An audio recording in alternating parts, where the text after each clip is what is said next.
Welcome to The Explainer. We're going to tackle a question that I think gets right to the heart of things. Is this whole concept of inner beauty just a comforting lie we tell ourselves? Let's get into it. So this all kicked off with a post I saw on a mental health forum. It's just so raw and honest, right? It totally captures that feeling of just being exhausted. This user, Agatha WJIDOTQA, is basically asking, does anyone actually care about what's on the inside when it feels like the outside is all that matters? And wow, the responses to that question just opened up this huge divide. It's a debate that, let's be honest, happens all the time in comment sections and probably in our own heads too. It really breaks down into two main camps. So on one side, you have the cynics. And their take, probably coming from some tough experiences, is pretty blunt. They lie. They argue that our society is just obsessed with beauty, and that being good-looking comes with some very real, undeniable perks. But then, on the other side, you've got the hopeful view. These people are saying, yeah, maybe, but the right people care. They believe that while looks might open the door, it's that inner beauty that actually makes someone want to stay. So where did this whole conversation land? Well, this one sentence right here seemed to be the thing that most people could agree on. It's not really an either-or thing, right? Outer beauty gets you noticed, it gets you in the door. But inner beauty, that's the stuff that builds a real, lasting connection. It's kind of the difference between a first impression and the final word. But here's the thing. This feeling, it's not just based on internet arguments. There's a really powerful psychological reason for it. And that leads us straight to a cognitive bias that scientists have been studying for decades. It's called the physical attractiveness stereotype, but you might know it by its nickname, the beautiful is good effect. And it's basically an unconscious shortcut our brains take.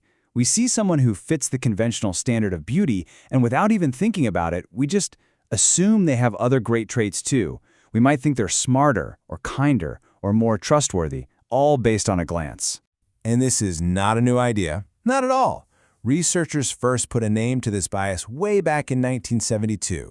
Then, through the 90s, bigger and bigger studies confirmed that its impact was massive. It was everywhere. And by the 2000s, scientists could literally see it happening in brain scans. This thing is deeply wired into us. So, what does this actually mean for people's lives? Well, the consequences are huge. It's often called pretty privilege. In the workplace, attractive people are more likely to get the job and the promotion. In the justice system, they often get lighter sentences. Even in school, teachers might subconsciously expect more from them, which, crazily enough, can actually lead to them performing better. It touches almost every part of life. So why? Why do our brains do this? Why are we so easily swayed by a pretty face? Well, the answer isn't in our culture, not originally. It's in our basic brain biology. Okay, so when you look at a face, your brain jumps into this super fast three-step process. First, it just processes the raw visual data.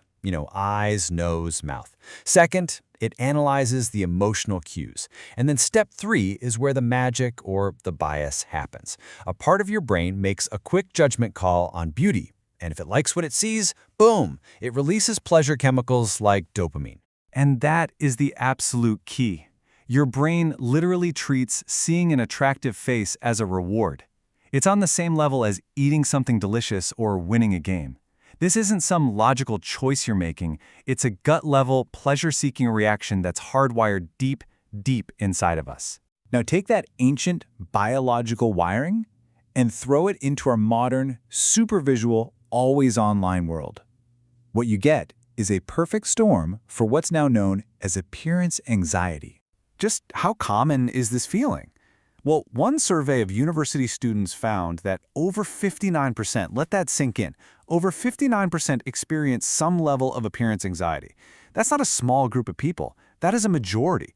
It's a defining experience for so many young people today. So what's driving this? Well, the biggest piece of the pie, by a long shot, is social media. It's that constant comparison to perfectly curated, filtered, and frankly, often unreal images. After that comes consumer culture and advertising, then peer pressure, and of course, the idealized images we see in movies and TV. And this really gets to the core of the problem with social media algorithms. They create what some researchers call an information cocoon. The more you look at one type of body, the more the algorithm shows you only that type of body, until it creates this totally warped reality where one narrow ideal seems normal and your own body starts to feel like the odd one out. But you know what? The story doesn't end there. As more and more people have become aware of this problem, we're starting to see a real pushback against these narrow and frankly harmful standards. You want to see a perfect example? Just look at Barbie. The original doll from 1959 was this single, physically impossible ideal of beauty. But fast forward to 2016. After years of criticism, the company totally changed course, introducing dolls with different body types, skin tones, and hairstyles, finally reflecting a world that's a lot more diverse and a lot more real. But challenging these ideas, it isn't always so simple. Take the super popular webcomic Lookism. It literally started as a story critiquing this exact bias.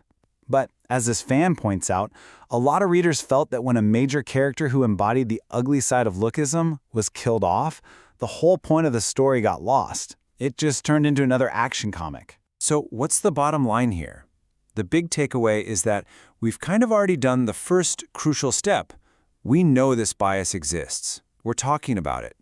The next step, the much harder one, is to actively challenge it in the things we watch, the products we buy, and the way we talk to each other. And that really brings us right back to you. Because culture and beauty standards, they aren't things that just happen to us. They're a conversation that we are all a part of. So when you think about it, your actions, your words, what you choose to focus on, what are you choosing to say?